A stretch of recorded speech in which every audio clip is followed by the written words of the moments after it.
지금 현재 뭐 양재동과 비슷한 급으로 평가되는 원효로 1가 이런 데다 투자하려면 현금이 6, 7억이 있어야 되거든요. 오히려 강남이 반의 반값으로도 투자를 할 수가 있어요. 그래서 2억대, 3억대 가지고 강남 양재동 같은 지역에다가 아주 훌륭한 투자를 이미 할 수 있는 물건이 있으니까 이런 형태의 투자로 공급대책 전에 투기 억제책을 피해갈 수 있는 투자 원하시는 분들께서는 빠르게 연락 주셔서 이런 좋은 물건 선점을 하시기를 바라겠습니다.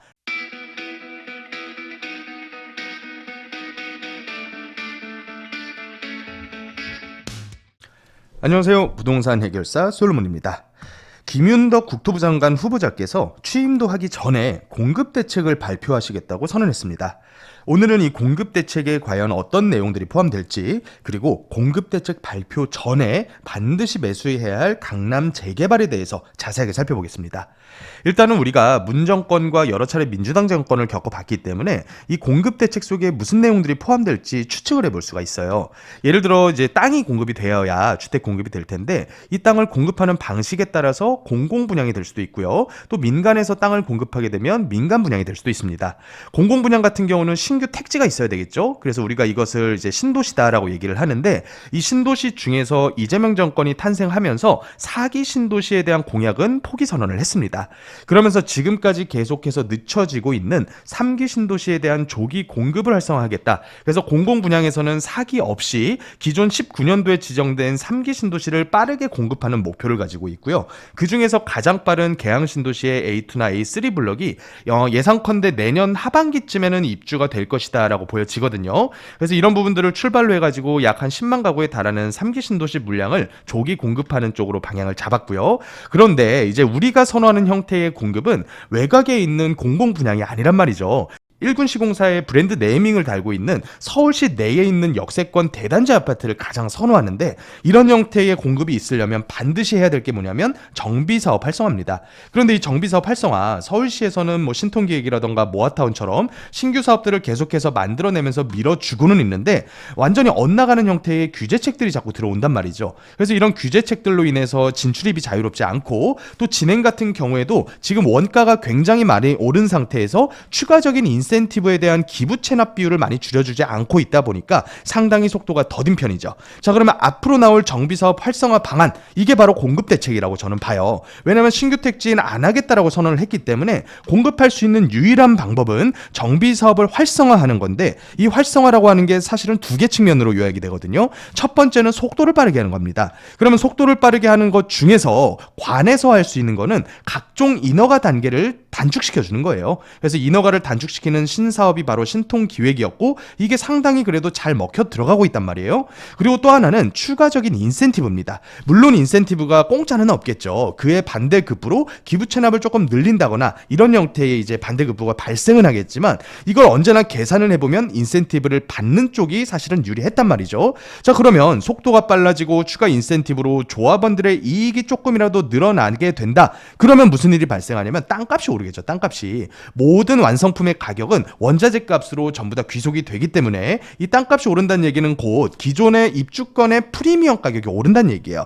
그러면 정부에서는 그에 곁들여서 당연히 뭘 할 수밖에 없냐? 투자 수요. 우리는 이제 투자 수요라고 얘기를 하는데, 민주당 정권에서는 이걸 투자라고 얘기하지 않아요. 투기 수요 유입을 막겠다라는 투기 방지 대책을 같이 넣을 수밖에 없단 말이죠. 그러면 이 투기 방지 대책으로 뭘 넣을 거냐? 우리가 이미 겪어봤지 않습니까? 뭐 청약법을 개정을 해서 재당첨 제한을 강하게 걸어버린다거나, 아니면 지금 도심복합사업에 들어가 있는 이제 토지거래 허가를 뛰어넘는 형태의 규제죠. 기존의 입주권을 거래했을 경우에도 전부 다 현금 청산하겠다. 이런 식의 투기 방지 대책을 같이 무조건 껴넣게 됩니다. 자, 그렇다 보면 우리는 이제부터 빠르게 서둘러야 되는 상태가 됐어요. 어차피 인센티브를 줄 수밖에 없는 상태이고, 공급하려면 속도를 빠르게 할 수밖에 없는 상태인데, 이게 조합원 이익으로 귀속되려면 투기 방지 대책이 들어가야 되고, 자, 그러면 발빠른 투자자라면 당연히 이런 대책들이 발표되기 전에 물건을 사야 된다는 얘기죠. 그래서 지금 신통기획 같은 경우도 구역 지정과 동시에 토지로 묶이지만 그 이전에 산 분들에게는 이게 해당하지 않거든요. 그런 형태로 미리 접근하시는 분한테는 강력한 투기 방지 대책도 어느 정도는 피해갈 수 있겠다. 그래서 좀 서둘러야 되는 타이밍이다라고 보여지고요. 자, 그렇다면 어느 지역들을 밀어줄 거냐? 제가 봤을 때는 수요자가 원하는 지역을 선정을 할 것 같습니다. 그렇다면 원하는 지역, 제가 아까 말씀드렸죠. 서울에 있어야 되고요. 그러면서도 역세권이면 더 좋고요. 어느 정도 규모가 있는 대단지로 들어가 들어갈 수 있는 재개발 형태의 사업들을 많이 빌어줄 것 같다라고 저는 봅니다. 자, 그래서 강남 쪽을 빼놓을 수가 없겠는데 오늘 제가 강남에서 과거 모아타운이나 신통기획 같은 주민들이 이반 요청을 해서 흘러갔었던 사업들이 지금 현재 노후도라던가 여러 가지 측면에서 봤을 때 어느 지역이 가장 가능성이 높은가를 한번 수치상으로 살펴보려고 합니다. 첫 번째 반포일동부터 살펴볼게요. 반포일동이 2022년도 초에 모아타운이라는 사업이 발표되자마자 가장 먼저 동의서 작업을 했었던 지역이거든요. 그래서 여기가 신논현역, 위로는 논현역, 완전한 초역세권이고요. 또 바로 경부고속도로 맞은편을 보면 그 유명한 반포 자이 아파트가 있죠. 지어놓으면 평당 1억 가는 건 우스운 지역입니다. 자, 그런데 구역계가 사실 제가 봤을 땐 잘못 설정됐다고 봐요. 단순히 노도라던가 구역의 정형성만 보고 놀 게 아니라 동의가 나올 확률 그리고 집단 반대 움직임이 나올 확률을 예상을 해서 들어갔어야 되는데 이렇게 통으로 구역계를 넓게 짜면 당연히 이 두 가지가 다 충족하기가 어렵거든요. 그래서 저 같은 경우는 이제 구역계를 약간 수정을 했습니다. 경부고속도로 라인과 붙어있는 노도가 그래도 좀 심각한 지역 중에서 동의 나올 확률도 있으려면 상가 비중이 굉장히 적어야겠죠. 그래서 웬만하면 주택 위주로만 구성되어 있는 노후 지역을 한 개 구역으로 묶어서 진행했을 때의 가능성을 한번 볼게요. 일단 첫 번째 노후도입니다. 모아타운이 흥행했었던 이유 그리고 최근 들어서는 민간에서 진행하는 도심복합 사업으로 여러 강남 택지들이 진행하고 있는 이유가 바로 노후도 때문이죠. 이 노후도 중에서 도정법상의 노후도는 기본 30년을 기준으로 하죠. 그렇지만 앞서 말했던 그런 사업들은 이걸 획기적으로 낮춰서 노후도 20년만 차도 노후가 됐다라고 봅니다.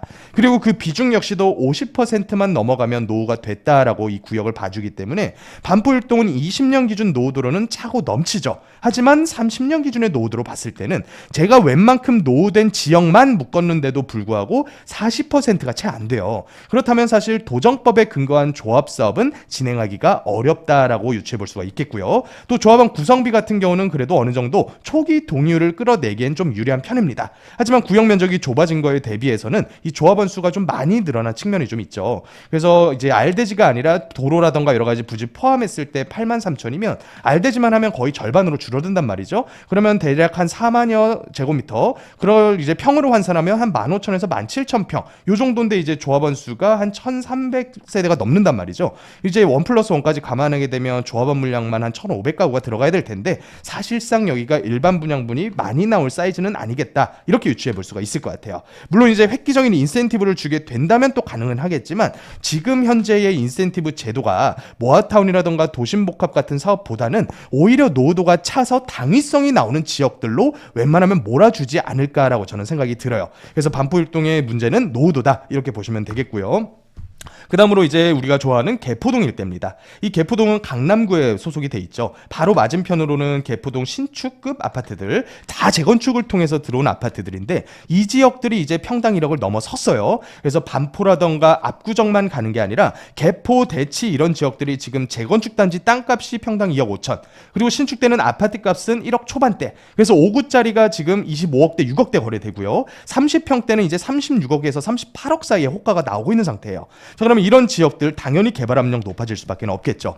그래서 과거에 제가 뽑아놨었던 노후도와 최근에 이제 제가 다시 한번 구역계를 다시 잡았어요. 왜 다시 잡았냐면 이 용도 지역별로 지금 이제 대로변 쪽은 활용도가 대부분은 다 상가란 말이죠. 최소 근생 통건물로 다 쓰고 있는 건물들이에요. 그래서 이 안에 약간 음영이 다른 지역들이 2종 7층인데 이 2종 7층 땅에서는 대규모의 개발이라기보다는 뭐 지어봤자 그냥 한 동짜리 다세대 짓는 형태 이 개발밖에는 안 되다 보니까 노후도만 맞는다면 이런 지역들은 동이 나올 확률이 굉장히 높거든요. 그래서 제가 구역계를 나름대로 좁혀서 다시 한번 짜봤어요. 그래서 1구역부터 4구역까지를 한번 노후도를 다시 뽑아봤더니 개포사동 1구역은 30년 노후도가 60%가 넘었더라고요. 그래서 68%면 법적 기준이 60%로 낮아졌기 때문에 충분히 신통기획 같은 재개발 사업을 할 수 있는 정도가 됐다. 나머지 구역들도 보면 2구역 51%, 3구역 55.7%, 4구역 50%대 이 정도로만 가더라도 이제 한 5년에서 6년 정도 거의 준행위 제한고시 급의 투기 제한 대책만 들어오게 된다면 사실은 여기는 노후도 가지고 문제될 일은 없을 것 같다. 그래서 개포사동이 반포일동보다는 노후도가 훨씬 더 작고 있고 토지 활용도 자체도 대로변 쪽을 제외하고서는 사실 주택으로서의 활용도가 굉장히 높은 지역이기 때문에 보다 더 가능성은 있어 보인다. 이렇게 정의하면 될 것 같아요. 자, 다음으로 제가 지난 영상에서 분석했었던 양재동입니다. 양재동 중에 7개 1구역은 이미 모아타운 지정이 됐었고요. 2구역, 3구역, 4구역 이 3개 구역은 상권 비중이 굉장히 높다라고 말씀을 드렸고 5구역 같은 경우는 여기 포이사거리 쪽이 업무 중심화가 되어 가고 있기 때문에 여기 역시도 상권이 가장 많은 구역 중에 하나입니다. 그리고 7구역 같은 경우는 이 내부를 보면 구룡사라던가 성당이 있거든요. 그러니까 대규모 종교시설의 비중이 너무 높아서 여기 역시 제외를 제가 시켰어요. 그래서 모아타운 추진했을 때도 가장 동률이 많이 나왔었고 또 권산일까지 지정됐었던 6구역 여기가 양재동에서는 가장 베스트인 구역이다라고 말씀을 드렸었어요. 자, 그래서 노후도 같은 경우도 지금 현재 30년 노후도가 법적 기준을 초과한 구역이 총 4개가 있는데 이 중에서 구역 지정되거나 아니면 상권이 많은 구역들을 제외하면 6구역이 유일하게 법적 기준인 노후도를 충족한 아주 괜찮은 구역이다. 이렇게 요약을 해볼 수가 있을 것 같습니다. 그리고 조합원 구성비라던가 사업성을 따질 수 있는 대지 면적 보유 비중 같은 경우도 양재동 전체 구역들이 상당히 동의를 받기가 쉬운 형태로 되어 있고 1구역이 가장 먼저 지구 지정된 이유가 바로 이 지분조합원의 비중이 무려 95%에 달하기 때문이겠죠. 그래서 주거 형태로 사용되는 비중이 높으면 높을수록 초기 등률이 잘 나올 수밖에 없고 또 집단 반대 움직임이 적어질 수 있다. 이렇게 요약을 해보면 될 것 같습니다. 자, 다음으로 많은 분들이 관심 가졌던 삼전동 하단 이쪽도 예전에 모아타운을 굉장히 광역적으로 추진했었던 지역이죠. 그런데 여기는 가장 핵심적인 문제가 제가 예전에 모든 가로구역별 모아타운 추진했을 때 가로구역별로 노후도를 다 뽑아본 적이 있어요. 그랬더니 문제가 뭐냐면 20년 기준의 노후도는 대체로 다 충족을 합니다. 20년 기준 노후도는 50%만을 봤었기 때문에 대체로 다 충족을 하지만 문제가 바로 30년 노후도를 충족하는 구역이 단 한 개도 없다라는 거예요. 이런 정도로 노후도가 낮다는 얘기는 뭐냐면 이거를 구역계를 수정을 해서 어떤 방식으로 다시 수립을 해서 이렇게 묶더라도 여기는 30년 노후도를 충족하려면 앞으로 세월이 한참 더 있어야겠다라고 생각해 볼 수가 있을 것 같습니다. 그래서 제가 오늘 반포동, 개포동, 양재동, 삼전동까지 강남권 택지 중에서 가장 유명했었던 투자처들 쭉 한번 분석을 해왔는데 정리 한번 해볼게요. 일단 우리가 겪었던 문정권 시절의 여러 가지 규제책들 중에서 이런 식으로 인센티브를 재개발에 대해서 높여줬을 때 들어갔었던 강력한 규제책들이 있었거든요. 예를 들어 청약법 개정을 통한 재당첨 제한이라던가 아니면 현금 청산 대상에 대한 확대라던가 이런 투기 억제 카드가 앞으로 나올 공급 대책에 반드시 포함될 수밖에 없겠다 예상해 볼 수가 있겠고요. 이런 형태의 투기 억제 카드는 당연히 기보유자한테는 적용될 가능성이 낮습니다. 그러니까 기보유자로 빨리 우리가 진입을 해야지만 이런 규제책들을 피해서 투자 목적으로 활용을 할 수가 있다는 얘기고요. 그리고 이제 내년 초면 서울시장 선거가 있단 말이에요. 이 지방선거 결과에 따라서 모아타운처럼 서울시에서 특히나 오세훈 시장이 역점적으로 추진했었던 사업이 만약에 시장 교체가 일어나게 된다면 제가 봤을 때는 사실상 모든 구역이 다 끝까지 가기를 기대하기는 좀 어렵지 않을까 이렇게 예상이 되기 때문에 우리는 앞으로 뭘 봐야 되냐면 30년 노후도를 봐야 된다는 얘기죠. 30년 기준의 노후도만 60%가 넘어서 충족이 돼 있다면 그 어떤 사업을 갖다 붙이더라도 다 할 수가 있어요. 그러니까 이런 지역 중에서 우리가 가장 상급지로 여기는 동네가 바로 강남 아니면 용산이거든요. 서초, 강남, 송파, 용산 지금 투기 지역이지 않습니까? 그래서 문제가 되는 게 바로 취득세 중과 부분이에요. 그러면 우리 수요자분들께서는 어떤 선택을 하셔야 되냐면 반드시 하셔야 될 게 무주택이면서 세대 분리되어 있는 성인 자녀가 계시다면 이분들은 반드시 강남, 용산 권역에다가 이런 형태의 소액 투자를 하셔야 돼요. 근데 문제가 뭐냐면 용산 같은 지역은 이미 프리미엄이 굉장히 높게 솟아 있기 때문에 지금 현재 뭐 양재동과 비슷한 급으로 평가되는 원효로 1가 이런 데다 투자하려면 현금이 6, 7억이 있어야 되거든요. 오히려 강남이 반의 반값으로도 투자를 할 수가 있어요. 그래서 2억대, 3억대 가지고 강남 양재동 같은 지역에다가 아주 훌륭한 투자를 이미 할 수 있는 물건이 있으니까 이런 형태의 투자로 공급대책 전에 투기 억제책을 피해갈 수 있는 투자 원하시는 분들께서는 빠르게 연락 주셔서 이런 좋은 물건 선점을 하시기를 바라겠습니다. 자, 지금까지 부동산 해결사 솔몬이었습니다.